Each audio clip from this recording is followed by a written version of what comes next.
Good morning, friends, and welcome back to the studio. My name's Tammy. I'm an artist and a business owner, and this year I want to make more art. 2026 is the year of the fire horse, and for some reason, I'm incredibly drawn to this year's zodiac. I see them everywhere, in the books I read, in the clothes I wear. I even saw them at the Met. So, in celebration of Lunar New Year, we're gonna make some horse art, which I've never done before. My goal for today is to learn more about horses and maybe make something that I would be proud to sell in my store. I'm so nervous. Okay, let's do it. This video is sponsored by Shopify, but more on them later. So even before I had gone to the Met, I was already experimenting with some horse character sketches to see what kind of shapes and figures and expressions I would want to incorporate into my own sculpture. You can see here it started off very, very simple just to see like what the face would even look like. And then I started playing around with different positions of the horse. I thought it'd be fun if I approached this project in a way that I would if I was back in design school. Before I even started a sketch or a prototype, I would always research my subject, and these photos I took of this horse armor at the Metropolitan Museum of Art really struck me deep in the soul, because when I think of horses, I feel like the normal connotation is like at a farm or a ranch, but in actuality, a lot of these horses back then, especially in medieval times, were bred for war. And these horses as such were incredibly valued. The armor for these horses, for example, were commissioned by royalty and required the best of the best craftsmen to make them. Some of the armor was even made to make the horse look like a dragon, something mythical and formidable. But of course, there's the flip side of this, where horses are innately not confrontational creatures. They are only in the situation because of the human hand. As I was sketching, I realized that the armor on the horse isn't something that I'm interested in recreating, even though the history of it is so interesting and beautiful, but also dark. I want to make an ode to horses, but in my own way. Hi friends, so it's been a few hours and this sculpting session has been honestly really hard for me. It took me so long to get down the shape and form of a horse, but it doesn't feel like me. I think because this is something I've never made before, I'm like focusing way too hard on getting the proportions right and making it look realistic. But I'm just sitting here with this figure that really doesn't feel like my style at all. I think I'm putting a lot of pressure on myself to make it look like a horse instead of just like feel like a horse, if that makes sense. I don't know, this just feels really generic. Maybe I should just try to refer back to my original sketches. I just love the derpy quality of these guys so much. We shall try again tomorrow.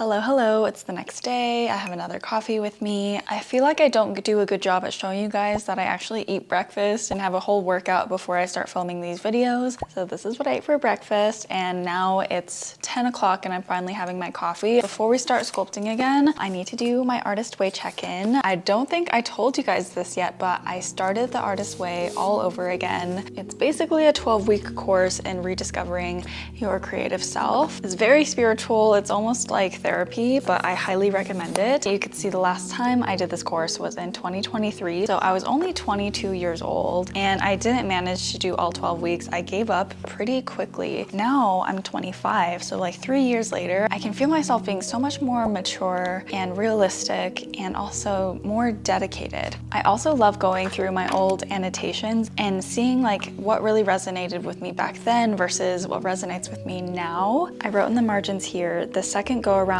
feels as fresh as the first. I am more in tune with my beliefs and more importantly, my questions. I understand synchronicity more this time. Last time, I really didn't. I think that goes to show it's so worth it to do things more than once, to try again and again, because each time you do it, you will be better. That's even on my vision board. I have the word again, because this year I'm trying a lot of new things, but I'm also trying things that I did before. You know, I'm trying to make handmade art again and really seeing where that fits in my art career, whether it's just for myself and for making videos, or if I really do want to have them in my shop and for you guys to be able to have them. That's something that I'm really still trying to like parse out. I wanted to share this quote from this book that I thought a lot of you guys might like. Okay, very often audacity, not talent, makes one person an artist and another a shadow artist. Hiding in the shadows, afraid to step out and expose the dream to the light, fearful that it will disintegrate to the touch. What I took from this quote is that the only difference between me and the people that I admire so much is not talent or skill, it's audacity. Like, these people had the audacity to dream this big and then to take action about it. So I found that very encouraging. Okay, I'm gonna do my check-in now.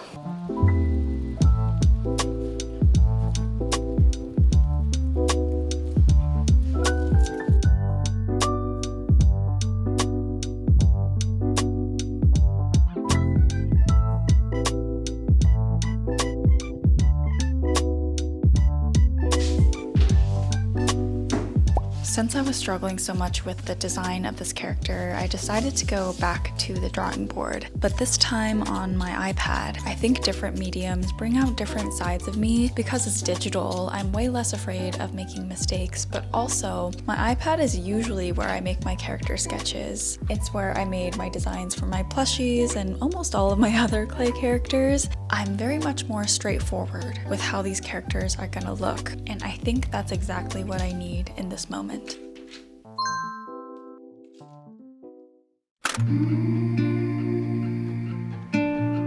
Listen for me in a violin. Listen for me when the knife is turning. Listen for me when the world is burning. Babe, would you listen for me?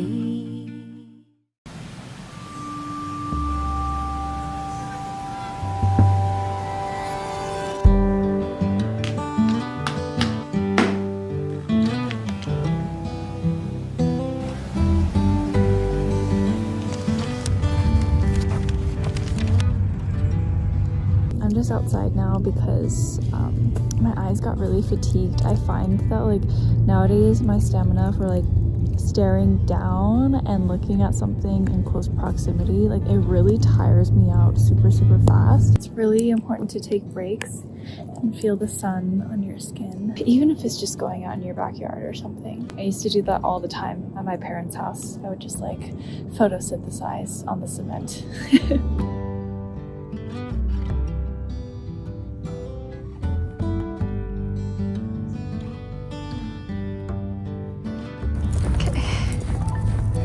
Time to head back.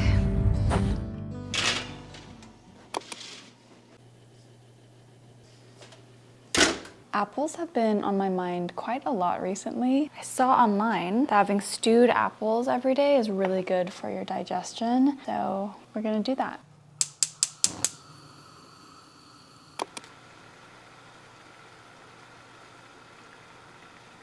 Alright, you guys, I got my stewed apples. They're tender fork.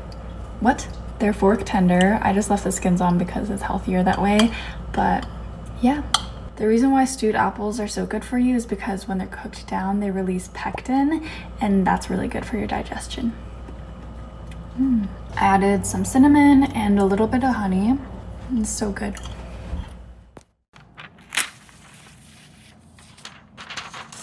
I like this quote. It says, "Genius is 1% inspiration and 99% perspiration." So true. So this is what I ended up making yesterday. I personally really love how it turned out. I love the little scalloped edge for the mane, and then of course the apple. This is definitely just a prototype. As you can see, I messed up on aligning the head pin, but this is going to serve as a really good reference from now on. I went ahead and baked the other prototypes I was working on just for fun. As you can see, the style definitely evolved into something that is much more like me. At first, I really wasn't happy with this, but my friend said it looked like an animal cracker, and then here I was playing around with the horse armor from my sketch, but I decided that I'm actually not super interested in the armor as much as I thought I was. I think it does look funny and it could be a good possibility, but for sale, I wanted to do a design that was much more simple and a little more accessible. I don't think a lot of my audience would want the armored horse anyway, but you let me know in the comments. I feel like this is a good representation of what it looks like to be flexible and able to pivot in your designs. Lots of horses. Okay, let's make a final version of this guy now.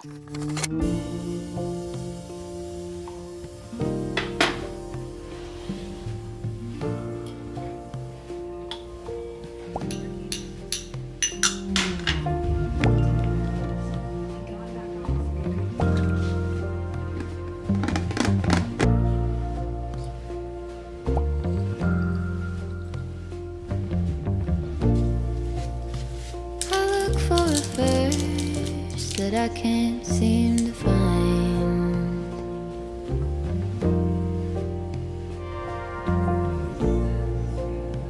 When I go to reach it, just leaves my mind.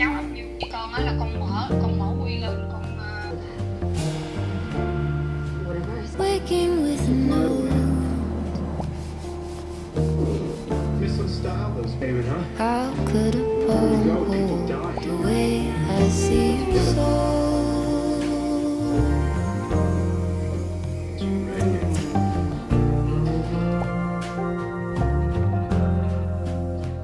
All the colors,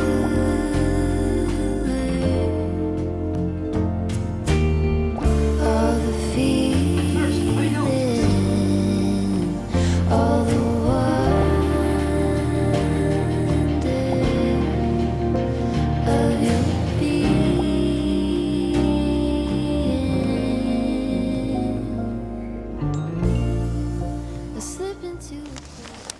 If I were to start my small business all over again, I would tell little Tammy that she can host all of her ideas, physical products, digital items, even a monthly subscription, all in one place through Shopify, who is the sponsor of this video. Shopify is your all-in-one hub for managing and growing your business, whether it's in person or online. With them, you can set up your online storefront, manage inventory, track sales and analytics. They're also what I use for selling at in-person markets, but more importantly, everything concerning my shop and my sales is all in one place. And that is so valuable because simple is smooth and smooth is fast. I've been using Shopify for the past 4 years now, and it's been so amazing from when I was selling 50 items a month to when I was selling 500 items a month. And I genuinely always recommend them to anyone wanting to open their own shop this year. You can start your trial right now by going to shopify.com/uncomfy. And happy shop making. All right, the final piece is done. I made a little bed of cornstarch for him because I noticed on the first piece there's like these flat edges, which also picked up the texture of the mat. So I saw this hack online that if you use a little cushion of cornstarch, your piece can stay perfectly round. Also just looks so cute. Ignore all of this, but I'm finally ready to bake this and then glaze it, and then we'll be done prototyping our first new charm of the year. So exciting. I haven't made something new for my shop in so long. I hope the cornstarch works.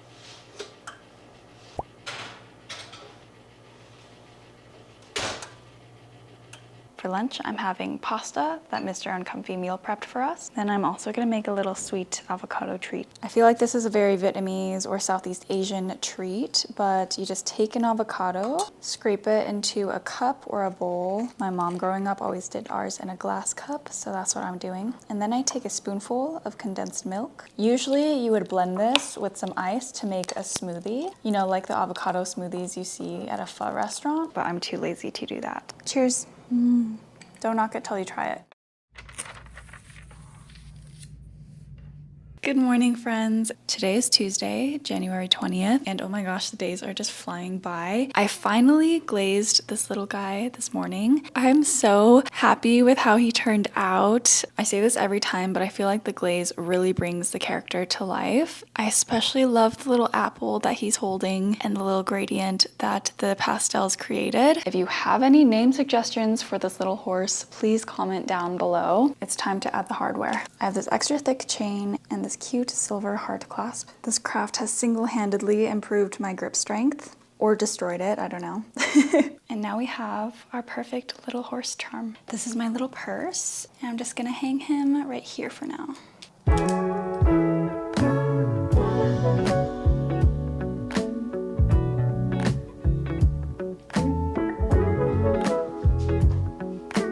So cute. Now we're on to the final and my favorite part of the process, the packaging. As many of you guys know, I closed my polymer clay shop last year to really focus on myself again and to heal from burnout. And even though I have this immense desire to do it again, I knew going into this I'd have to do things really differently. I really want to pour my whole heart into this craft again. I actually have it here on my vision board. Here in the middle it says pour my soul into it. Back when I was making like hundreds of pieces in a month, all of my pieces just went into this plain little cardboard box. She's efficient, she's cute, she's eco-friendly, but I no longer feel like this is a good representation of my dedication to my craft anymore. So I had this idea to make my pieces come in a special box that look like a home. This is directly inspired by both little Tammy and present Tammy, because when I was in New York, there was this huge store and it had a crazy line going around it. And when I got to the door, I found out that it was the Build-A-Bear store. And it instantly threw me back to when little Tammy was obsessed with Webkinz and Build-A-Bear. And the one thing I absolutely loved from Build-A-Bear was that each time you ordered a custom bear, it came in this cardboard box that looked like a house. It was like the best thing ever. So I want to try to emulate that feeling of childlike wonder in my pieces now. Like, this doesn't give childlike wonder anymore. So we're giving my packaging a major upgrade. To do this, I'm pulling out old reliable, my Cricut machine. I went ahead and printed out some patterns that I think would be cute for the little house. I feel like I have a love-hate relationship with these Cricut machines, but I do think they're a really, really good maker's tool and most importantly, a prototyping tool. I do not want to spend hours and hours making boxes on a tiny machine like this, but the goal is to have the design down to a T at home so that I can hopefully design and manufacture my own custom packaging through like a bigger business.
All right, friends, I finished the little barn house. It's so freaking cute, and it was actually a lot easier to make than I thought it would be. When I was formatting the file on the Cricut, I kind of just approximated the sizing for it, but it actually fit the charm perfectly. I feel like it's even big enough for a larger desk figurine if needed. You can kind of see Mr. Horsey inside. It's so cute. If I were to ship this out, this would not be the outer packaging. I would probably place it flat in a larger box and surround that with tissue paper as well so it doesn't budge. But Yeah, for a prototype, this is really, really good. If I'm being honest, the cute pattern doesn't really do it for me. I think I really want to go for a realistic, like miniature house looking kind of design. So I think my next step is to take the original design file and illustrate on top of it, like add little shingles and cute designs to make this look like a true miniature home. Or maybe we'll go for an actual barn effect. I don't know yet. Super happy with the progress of this. There's lots to do still. I also want to get like new ribbons because this twine was just what I had laying around. But I have a feeling the illustration process will take a while and I want to take my time with it. So I'll leave that for the next vlog. Thank you guys so much for watching me design this new character and starting this new chapter in my small business journey and make things that I really love. So I'll see you in the next one. Bye. Rusty red on her shoulder, I was cleaning her shoe when it clicked on the trot over in the bright morning dew.